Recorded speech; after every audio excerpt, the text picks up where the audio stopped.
DIS की ओर से भारत के प्रमुख गवर्नर जनरल तथा वायसराय ऑफ इंडिया पर शुरू हो रही इस नई सीरीज में आप सभी का स्वागत है। आइए शुरू करते हैं हमारे आज के इस एपिसोड को लॉर्ड एमहर्स्ट से। ठीक नेपाल और अंग्रेजों के सीमा विवाद की तरह ही अंग्रेजों का बर्मा यानी आज के म्यांमार के साथ भी अपनी क्षेत्र विस्तार की नीति के चलते कई सीमा विवाद हो चुके थे। यह सीमा विवाद ही भारत में ब्रिटिश शासन के दौरान हुए सबसे महंगे युद्ध कहे जाने वाले प्रथम आंग्ल बर्मा युद्ध का कारण बना।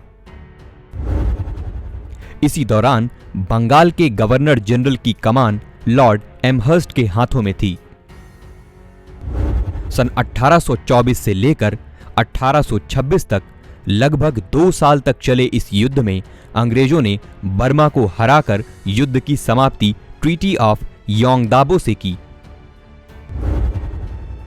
जिसके तहत बर्मा को कुछ शर्तें स्वीकार करनी पड़ी, जैसे 1 करोड़ रुपए का वॉर कंपनसेशन चुकाना, मणिपुर को एक स्वतंत्र राज्य के रूप में स्वीकृति प्रदान करना, अंग्रेजों के साथ एक कॉमर्शियल ट्रीटी पर हस्ताक्षर करना, ब्रिटिश रेजिडेंट को बर्मा की कैपिटल अवा में स्वीकार करना।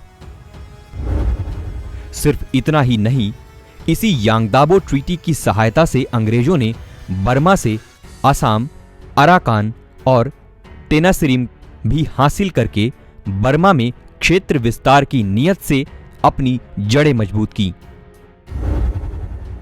इसी प्रथम आंग्ल बर्मीज वॉर के दौरान ही बैरकपुर म्यूटिनी यानी कि बैरकपुर का सैन्य विद्रोह भी हुआ था, जिसमें लंबी दूरी तय कर मथुरा से बैरकपुर आए सैनिकों ने फिर बैरकपुर से चिटगांव की एक दूसरी लंबी यात्रा करने से तुरंत मना करके विद्रोह कर दिया था।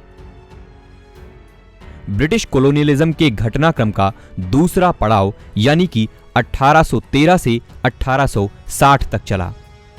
फ्री ट्रेड फेज, जिसमें ब्रिटिश गवर्नमेंट ने भारत में अपनी सामाजिक नीतियों में बदलाव कर हस्तक्षेप की नीति अपनाई, जिसके तहत एक के बाद एक कई सामाजिक सुधार हुए, जिसमें बंगाल के गवर्नर जनरल लॉर्ड बेंटिक की अहम भूमिका रही। इसी वजह से उनके कार्यकाल को टेन्योर ऑफ सोशल रिफॉर्म्स भी कहा गया है।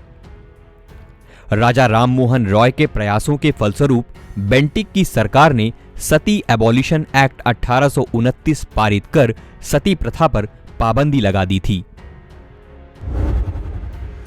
इसके अलावा उसने फीमेल इन्फेंटिसाइड यानी कन्या शिशु हत्या तथा ठगी पर भी कानूनी प्रहार करके उसे समाप्त कर दिया था।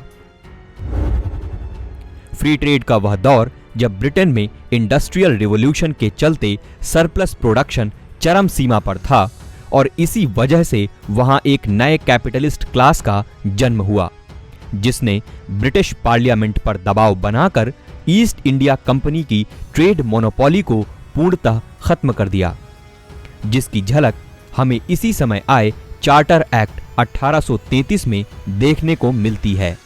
इसी एक्ट के तहत सेंट्रलाइजेशन के उद्देश्य से भारत में एक नए पद गवर्नर जनरल ऑफ इंडिया का गठन हुआ तथा लॉर्ड बेंटिक सन 1833 में भारत के प्रथम गवर्नर जनरल बने।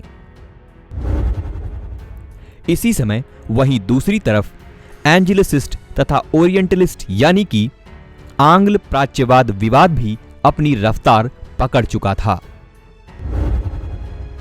परंतु एंजेलिसिस्ट का पलड़ा तब भारी हो जाता है जब गवर्नर जनरल ऑफ इंडिया के पद पर रहते हुए Lord Bentinck English education act 1835 पारित कर अंग्रेजी भाषा को उच्च शिक्षा का माध्यम बना देता है। इसके साथ ही 1835 में कलकत्ता मेडिकल कॉलेज की स्थापना भी बेंटिक द्वारा ही की गई थी। बेंटिक के कार्यकाल के दौरान ही कुशासन के आधार पर मैसूर को 1831 में, कुर्ग को 1834 में और कछार को 1834 में अंग्रेजों ने अपने अधिकार क्षेत्र में ले लिया था। इसी प्रकार 1803 में मद्रास का गवर्नर रह चुका बेंटिक बंगाल का आखिरी गवर्नर जनरल तथा भारत का पहला गवर्नर जनरल बना।